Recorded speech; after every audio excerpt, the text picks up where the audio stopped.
특히나 뭐 주한미군을 가지고 트럼프가 배짱을 부릴 수 있는 주일미군이 있기 때문이고 그렇죠. 일본한테 배짱을 튕길 수 있는 것도 한국이 있기 때문에 대체제가 있기 때문에. 예. 근데 한국과 일본이 붙어보면 어려워져요. 트럼프도 눈치 보기 시작합니다. 아 그렇죠. 트럼프가 진짜 관계가 아니야. 가짜 관계. 아 그렇죠. 제가 봤을 때는 미국 입장에서 한국과 일본을 태기를 할 수는 있어요. 근데 한국과 일본을 다 잃고 갈 수는 있어요. 중국을 견제하려면 한국과 일본이 다 필요해요. 노회찬 의원님이 그러셨잖아요. 외계인이 쳐들어오면 한국과 일본은 손을 잡아야 돼요. 그렇죠. 사실 한국하고 일본하고 서로 사이도 별로 안 좋지만 외계인이 쳐들어오면 연대해야 되지 않습니까? 지금 트럼프랑 외계인이 쳐들어온 거예요. 한국과 이게 일본이 또 손을 있었네. 잡아요. 근데 제가 무슨 말 하고 싶냐면 그럼 왜 일본을 먼저 갔을까 이거였어요. 사실 일본에서 나온 협상 결과 있잖아요. 강제배상 징용 문제나 그리고 뭐 무슨 저출산인 이런 것들이 솔직히 말해서 진보 진영에서도 뒷말이 나왔어요. 이게 그러면 이시바랑 해가지고 무슨 결과가 있었냐? 별로 없었어. 솔직히 말해서. 그래서 한일 회담 가지고는 그 진보지의 한겨레경향 비롯해서 진보지도 후한 평가를 하지 않았습니다. 보수지 말할 것도 없고 했는데 저도 사실은 내용 보고 이게 뭐야 이시바한테 왜 간 거야 했는데 보수지에서 굉장히 좋게 평가했어요. 일본 그걸 아니 이번 일본 정책에 대해서 저도 뭐 여러 방송에서 얘기했습니다. 처음으로 이재명 대통령이 야당 대표가 아니라 대통령다운 모습을 대일 정책에서 보였다라고 저도 칭찬했고 그렇죠. 보수지에서도 네. 그렇게 하는 것이 한일 관계가 앞으로 나가는 데 도움이 될 것이다라고 얘기했고 네. 뭐 시간이 별로 안 지만 그죠. 괜찮습니다. 저는 여하튼 한일 관계 문제는 이 진보 정권이 잡았을 때 풀어야 하고 남북 관계 문제는 보수 정권이 잡았을 때 풀어야 한다고 생각하는 사람이에요. 중요하죠. 아주 네. 제가 정치를 하면서 맞아요. 그렇게 뭐 명확하게 생각하는데 그런 측면에서 이재명 대통령이 이번에 일본 먼저 가서 전 정부가 약속했던 것 파기 안 한다, 존중한다 이거 얘기한 거는 이제 이재명 대통령이 진짜 대통령이 됐구나 느꼈어요. 근데 저는 왜 이 말을 하냐면 과거에 그 셔틀웨고 복원한다고 윤석열이 갔었을 때 훨씬 더 칭찬 많이 했거든요. 그러니까 상대적으로 성과가 많다고 평가를 안 한 거예요. 근데 이제 트럼프한테 갔잖아요. 제가 무슨 말 하고 싶냐면 그럼 왜 이렇게 노선을 짰을까 했을 때 제가 본 해답은 뭐였냐면 하노이 회담 시즌 2의 오답 노트를 들고 있는 것 같아요. 그럴 수도 있죠. 네. 그게 무슨 말이야? 지난번에 문재인 정권 때 이게 지금 뼈 아프게 들어야 됩니다. 문재인 정권은 솔직히 제가 주변에 학자들 많이 물어봤거든요. 당시에 하노이 빅딜 무산 있잖아요. 솔직히 그거는 트럼프가 엎은 거예요. 대다수 학자가 김정은은 목숨을 걸고 온 거예요. 그렇죠. 그때 트럼프가 엎었죠. 네. 노딜이 배딜보다 낫다. 근데 기차를 타고 온다는 거는 엄청난 테러 위험이 있기 때문에 북한 입장에서는 돌아가서 실제로 그때 이제 외신들 보면 난리 났었단 말이 있었어요. 매파들한테 그래서 그 나대다가 임마 어린 놈의 새끼가 예를 들면 거기 기득권층이 그렇게 쪼았거든요. 그래서 북한이 이제 잠가버린 거예요. 근데 뭐가 있었냐면 저는 그때 문재인 정부의 실패가 뭐냐면 사실 미국 우리가 통미봉남도 있지만 북한하고 대화하기 위해서는 한미일 관계가 다 좋아야 돼요. 이걸 제일 잘했던 사람이 DJ입니다. 왜냐? 오부치 게이조하고 그 협상 있잖아요. 예전에 그 98년도인데 거기 7번 조항에 보면 나옵니다. 오부치 게이조하고 실제로 어떻게 하냐면 그 평화 정책, DJ의 평화 정책을 지지하는 걸 받아냅니다. 7번 조항에서. 그래서 일본에 발을 묶어놔요. 그리고 DJ가 조지 부시 만난 다음에 이제 빌 클린턴에서 DJ로 넘어오잖아요. 조시로. 그 만난 다음에 협상을 해가지고 김정일 만나요. 그러니까 어떤 나라도 반대하지 않아요. 그러면서 대북 정책을 평화적으로 펴고 평양으로 처음으로 갑니다. 이게 외교의 체스판이거든요. 저는 사실 그렇게 복잡하게 생각하지 않고요. 네. 미국 입장에서 한국은 쉬운 상대예요, 안 쉬운 상대예요? 한국. 네. 어. 일본은요?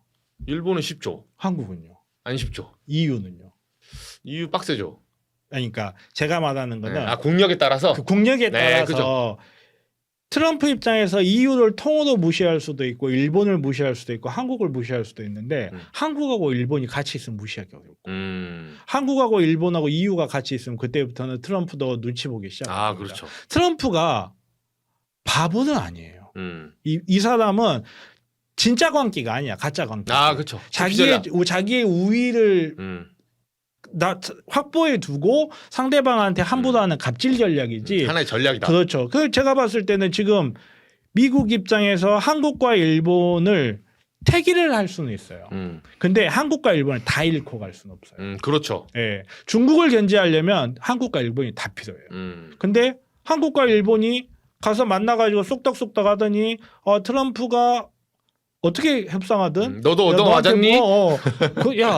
나 그러면 나 갔다 올 테니까 갔다 다시 한번 보자. 너 어디 때리지? 그렇죠. 이러면 트럼프 입장에서도 굉장히 까다로운 상대가 되는 거고 특히나 뭐 주한미군을 가지고 트럼프가 배짱을 부릴 수 있는 주일미군이 있기 때문이고 그렇죠. 일본한테 배짱을 튕길 수 있는 것도 한국이 있기 때문에 대체제가 있기 때문에. 예. 근데 한국과 일본이 붙어보면 어려워져요. 노회찬 의원님이 그러셨잖아요. 외계인 쳐들어오면 한국과 일본은 손을 잡아야 된다고. 그렇죠. 지금 트럼프랑 외계인이 쳐들어온 거예요.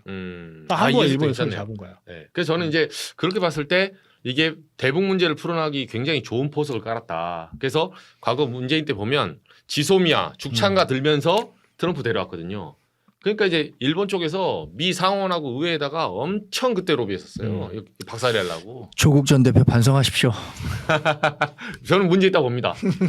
사실은 그거는 뭐 정치적인 거 뭐 비판할 수 있으니까.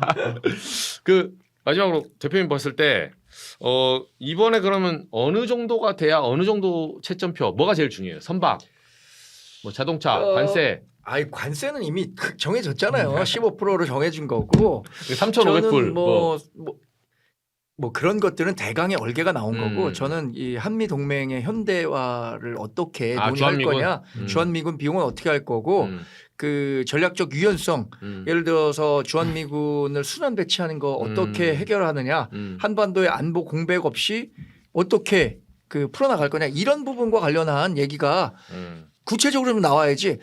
사실 경제와 관련한 부분은 이미 좀 7월 말에 나왔잖아요. 큰 틀이 나왔다. 그럼 순환 배치하면 문제 있다고 보시는 거예요? 근데 순환 배치는 미국이 답정너 같은데 제가 보니까. 답정너예요. 네, 이거 기술의 답정너예요. 드론 전쟁이기 때문에. 근데 순환 배치한다 그러면서 야 대신 뭐 좀 주둔 비용 좀 더 내고 뭐 이런 것들 요구하겠죠. 그리고 뭐 우리가 지금 얘기하고 있는 것 중에 논의 안 한 게 그거잖아요. 전시 작전권을 이재명 대통령 임기 내에 반환 받아 올 것인가 말 것인가. 이것에 대해서도 국방부 장관하고 대통령하고 생각이 좀 다른 모습이 다를 수 연출됐었잖아요. 그런 문제들이 조금 더 이제 더 구체적으로 뭐가 나와야 될 거고 오늘 뭐 이런 부분에 대해서 아직 그 구체적으로 논의는 안 했잖아요. 예를 들어서 트럼프가 야, 그 땅 좋아 보이는데 우리한테 팔면 안 되냐? 이렇게 얘기했는데 너무 어이가 없어갖고 우리가 대꾸를 안 했단 말이에요. 그렇죠. 소유권 주장은. 근데 진짜로 그러면 어떻게 할 거냐? 그러니까 근데 거기에도 되게 많은 함의가 있는데 네. 주한미군이 우리나라에서 하는 역할이 뭐죠? 인계철선? 그렇죠. 근데 지금은 반대예요.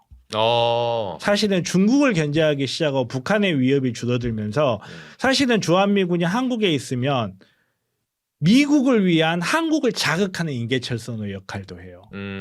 오히려 군사적 충돌이 발생했을 때 중국 입장에서는 주한미군을 타겟으로 했지만 한국이라는 거대한 군대가 움직여 보이는 결과가 되는 인계철선의 여기만 얘만 때리고 싶은데. 그렇죠. 그리고 땅을 우리가 그걸 사고 싶다라고 했단 말은 거꾸로 이야기하면 순환 배치가 어려울 수도 있단 말이에요. 주도를 계속 해야 되네. 그렇죠. 그러니까 제가 생각했을 때 이건 어디까지 저의 순수한 생각이에요. 제가 생각했을 때 이 지금 이번에 가장 중요한 의제일 수 있는 주한미군에 관한 의제가 안 나오고 주둔 비용에 관한 의제가 안 나온 거는 여기에 대한 손익 계산이 트럼프도 아직 안 되고 있는 거예요. 어떻게 해야 될까? 우리가 예를 들어서 너네들 비용 부담 안 하면 우리 주한미군 뺄 거야라고 했을 때 예를 들어서 이재명 대통령이 중국 견제하시기 때문에 주한미군 빼시게요? 이런 식으로 좀 부딪히는 것을 굉장히 부담스러워할 수도 있다. 그래서 저도 그 부분에 대해서 완전히 동의해요. 군사적인 부분에 대해서 미국과 한국과의 관계에서 어떤 식으로 합의를 할 것인가 저도 이게 핵심이라고 생각하거든요. 핵심 중에 핵심이라고 생각하는데 이 부분에 대해서 충분히 움직일 여지가 많다. 많은 사람들이 생각하는 것처럼 한국이 무조건 수동 쪽으로 가야 된다. 이렇게 생각할 문제가 아니다. 저는 그렇게 본다. 그렇죠.